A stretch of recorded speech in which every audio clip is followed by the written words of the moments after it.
Hydrogen और nitrogen को अलग करता है और फिर हाइड्रोजन को ऑक्सीजन के साथ मिलाकर उसे एक जगह पे जलाता है। लेकिन जब वो पहली बार ऐसा करता है तो वहाँ पे ब्लास्ट हो जाता है, क्योंकि वो उस ऑक्सीजन को ऐड नहीं करता जो कि उस समय उसके सांस के दौरान रिलीज हुई थी। लेकिन दूसरी बार वो स्पेस हेलमेट पहनकर सक्सेसफुली ये काम कर देता है। इसके बाद धरती पे विंसेंट कपूर को दिखाया जाता है, जो कि नासा हेडक्वार्टर में पहुंचकर नासा के डायरेक्टर से सैटेलाइट को एरिस 3 मिशन साइट एरिया की तरफ मोड़ने को कहता है। लेकिन डायरेक्टर टेडी उसे ये करने से मना कर देता है, क्योंकि अगर उन्होंने ऐसा किया तो फिर मार्क वॉटनी की लाश पूरी दुनिया को दिखाई पड़ेगी, जिससे नासा की इमेज खराब हो सकती है। लेकिन विंसेंट कपूर हार नहीं मानता और एरिस 3 मिशन साइट एरिया के कोऑर्डिनेट्स वो मिंडी पार्क को भेजता है, जो कि सैटेलाइट एक्सपर्ट होती है। अब मिंडी जब सैटेलाइट के कैमरास उन कोऑर्डिनेट्स की तरफ मुड़ती है तो वो देखती है कि मिशन सेट में सारी इक्विपमेंट्स अपनी जगह से दूसरी जगह पे शिफ्ट हो गए हैं। और ये बात जब वो नासा के डायरेक्टर को बताते हैं तो वो इस बात को ये कह के टाल देते हैं कि हो सकता है कि तूफान की वजह से ऐसा हुआ हो। लेकिन विंसेंट उसे बताता है कि सोलर पैनल्स को भी साफ किया गया है और सोलर पैनल्स तूफान से साफ नहीं हो सकते, जिससे डायरेक्टर को भी पता लग जाता है कि मार्क अभी भी जिंदा है। अब ये बात नासा की डायरेक्टर्स को उलझन में डाल देती है, क्योंकि मार्क की मौत की खबर पूरी दुनिया में फैल चुकी है, यहाँ तक कि उसका फ्यूनरल भी हो चुका है।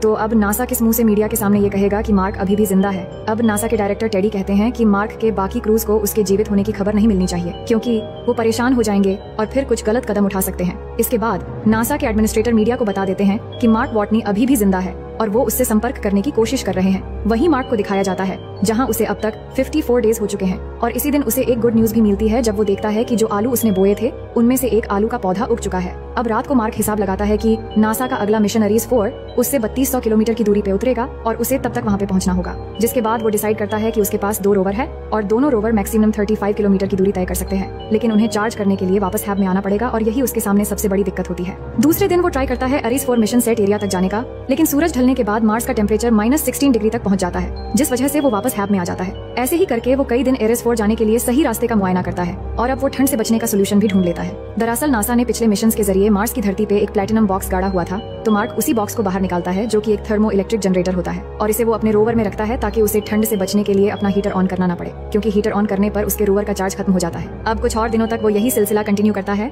और आज उसे 79 डेज हो चुके हैं और अब तक उसके बोए हुए आलू भी बड़े हो चुके हैं। वो उन्हें निकालता है और बड़े आलुओं को खाने के लिए यूज करता है और छोटे आलुओं को फिर से बो देता है। वहीं धरती पे नासा की टीम मार्क तक खाना पहुंचाने की प्रोसेस पे जुड़ जाते हैं, लेकिन इस प्रोसेस में उन्हें 1 साल लगेगा, क्योंकि धरती से मार्स की दूरी अभी के समय कुछ ज्यादा होती है। इधर मार्क किसी तरह नासा वालों से कांटेक्ट करना चाह रहा है ताकि वो उनसे उनके मिशन के बारे में जानकारी ले पाए, लेकिन कम्युनिकेशन का कोई भी माध्यम उसके पास नहीं होता। तभी उसे ध्यान आता है कि 1996 में नासा ने एक मिशन के जरिए पाथफाइंडर को मार्स की धरती पे भेजा था, लेकिन बैटरी खत्म होने की वजह से वो डीएक्टिवेट हो गया था। तभी मार्क उस पाथफाइंडर को ढूंढता है जो कि मिट्टी में दब गया था। वहीं इधर नासा में मार्स मिशन के डायरेक्टर विंसेंट कपूर को उसके प्लान के बारे में पता चल जाता है, इसलिए वो तुरंत कैलिफोर्निया जाता है और पाथफाइंडर की टीम से मिलता है, जहां साइंटिस्ट उसे पाथफाइंडर का ट्विंस मॉडल दिखाते हैं। वही इधर मार्स की धरती पे मार्क किसी तरह उस पाथफाइंडर को ठीक कर देता है और नासा को भी उसके एक्टिव होने का सिग्नल मिल जाता है। जिसके बाद मार्क 3 बोर्ड लेता है, जिसमें से एक बोर्ड पे वो कैन यू सी मी लिखता है और दूसरे बोर्ड पे यस लिखता है और तीसरे पे लिखता है नो। और इधर नासा की टीम को जब ये मैसेज मिलता है तो वो पाथफाइंडर का कैमरा यस की तरफ मोड़कर मार्क को इन्फॉर्मेशन दे देते हैं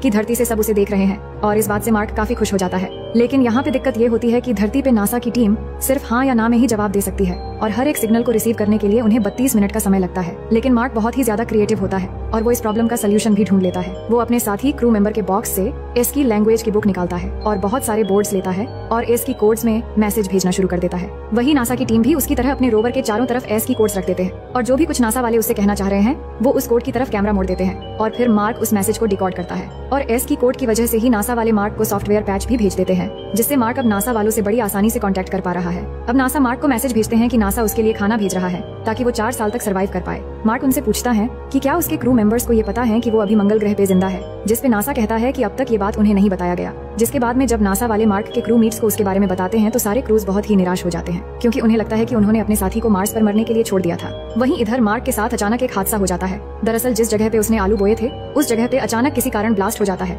जिससे उसकी सारी आलू की खेती खराब हो जाती है। और जब नासा वालों को ये पता चलता है तो वो मार्क को 1 दिन का खाना 4 दिन तक चलाने के लिए कहते हैं। वही नासा भी अब अरीस 4 मिशन को लॉन्च करने वाला है, जो मार्क तक 4 साल तक का खाना पहुंचाएगा। लेकिन अरीस 4 के लॉन्च होने के कुछ ही देर बाद ओवरवेट और हिटिंग की वजह से वो ब्लास्ट हो जाता है और इसी के साथ नासा और मार्क की आखिरी उम्मीद भी टूट जाती है। अब मार्क को जब ये पता चलता है तो वो अपने बचने की उम्मीद छोड़ देता है, क्योंकि कई कोशिशों के बाद उसे हर बार हताशा ही हाथ लगती है। साथ ही आज मार्क को मंगल ग्रह पे पूरे 186 दिन हो चुके हैं, जिसके बाद वो अपने क्रूज को बताता है कि मेरे साथियों, मैंने हर समस्या का डट के सामना किया और अंत तक लड़ता रहा। हालांकि मैं हार नहीं मान रहा, लेकिन हमें हर तरह के अंजाम के लिए तैयार रहना चाहिए। अब सारी दुनिया में ये खबर फैल जाती है कि नासा का एरिस मिशन फेल हो गया है और अब सारी दुनिया को लगता है कि मार्क वाटनी कभी भी वापस नहीं आ पाएगा। वहीं इस खबर को चाइनीज स्पेस ऑर्गेनाइजेशन के डायरेक्टर भी देख लेते हैं और अब चाइना ये डिसाइड करता है कि वो टाइंगसेंग बूस्टर जो उनके पास है, जिसकी टेस्टिंग सफलतापूर्वक भी हो चुकी है, वो उसे नासा को दे देंगे ताकि वो मार्क वाटनी तक खाना पहुंचा सके। जिसके बाद वो नासा से कॉन्टेक्ट करते हैं और अब एक बार नासा को दोबारा से एक और चांस मिल चुका है जिससे वो मार्क वाटनी तक खाना पहुंचा सकते हैं। लेकिन इसी बीच हम रिच पर्नेल नाम के एक जवान लड़के को देखते हैं जो कि एक रॉकेट साइंटिस्ट होता है।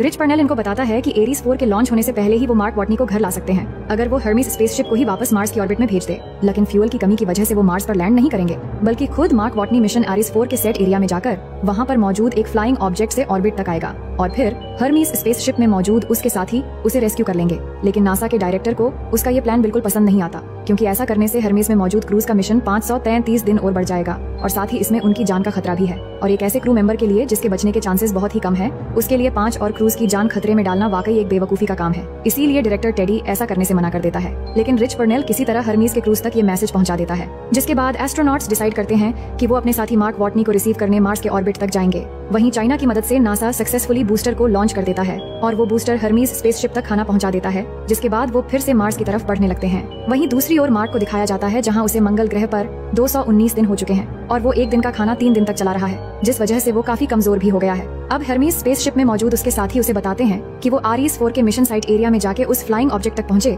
जिससे वो ऑर्बिट तक आ पाएगा। जिसके बाद मार्क अपने रोवर में उस एरिया तक जाने के लिए निकल पड़ता है। वो सुबह अपना सफर शुरू करता है और फिर दिन में बैटरी को चार्ज करता है और ऐसे वो रोज करता है और कई दिनों के बाद वो एरीज 4 मिशन साइट एरिया तक पहुंच जाता है। लेकिन यहाँ पहुंचने के बाद उसके सामने एक और प्रॉब्लम आता है। वो ये है कि फ्लाइंग ऑब्जेक्ट को मार्स की ऑर्बिट तक ले जाने के लिए उसका काफी वजन कम करना पड़ेगा। इसीलिए नासा का प्लान होता है कि फ्लाइंग ऑब्जेक्ट के काफी सारे पार्ट्स हटा के उसका कुल वजन कम से कम 5000 किलो तक होना चाहिए, जिसके बाद ही वो मार्स की ऑर्बिट तक पहुंचेगा। जिसके बाद मार्क को ऐसा ही करना पड़ता है। उसे फ्लाइंग ऑब्जेक्ट से ज्यादातर सामान को उतार कर बाहर फेंकना पड़ता है और अब मार्क एक ऐसे फ्लाइंग ऑब्जेक्ट से अंतरिक्ष में जाएगा जिससे अंतरिक्ष तक पहुंचना बहुत मुश्किल है, पर मार्क को ऐसा ही करना पड़ता है। वहीं पूरी दुनिया की नजर इस मिशन पर होती है और मार्क टेक ऑफ करता है और अब उसका फ्लाइंग ऑब्जेक्ट अंतरिक्ष की तरफ उड़ना शुरू हो जाता है और वो अंतरिक्ष में पहुंच जाता है। उसके साथ ही उसके क्रू मेंबर्स रेडियो के जरिए कम्युनिकेट करने की कोशिश करते हैं, पर वो दबाव की वजह से बेहोश हो गया होता है, इसलिए बात नहीं हो पाती और सब परेशान हो जाते हैं। पर कुछ देर बाद उसे होश आ जाता है और सब बहुत खुश हो जाते हैं। अब यहाँ पर एक और मुसीबत होती है कि मार्क की फ्लाइंग स्पीड बहुत तेज होती है और उसे पकड़ना इतना आसान नहीं है। मार्क बोलता है कि मैं अपने स्पेस सूट पर छेद करूंगा